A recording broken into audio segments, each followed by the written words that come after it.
Magandang araw sa inyong lahat at welcome sa aking channel. Coco Martin, nagsalita na sa balitang kasal na kay Julia Montes. Hindi itinanggi at hindi rin kinumpirma ni Coco Martin ang balita na secretly married na sila ng girlfriend na si Julia Montes tulad ng hinala ng ilang fans at netizens. Napansin kasi ng netizens na sa pamilya na Sianceno nagse-celebrate ng mga importanteng okasyon si Julia Montes. Kaya ang tanong nila ay kung mag-asawa na raw ba ang dalawa. Sa panayam ng ABS-CBN News kay Coco, natawa na lang ang aktor sa chismis.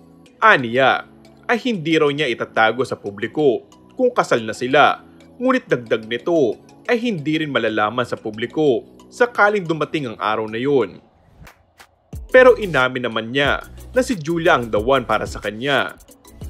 And if ever, ay gusto na raw niya magkaroon agad ng pamilya. Siyempre, siya na. Pero knowing me, pag nangyari yon, I wanna start a family right away. Gusto ko tuloy-tuloy na, ayon kay Coco. Pero bago raw ito, gusto muna niya masigurado ang future ng kanyang magiging pamilya.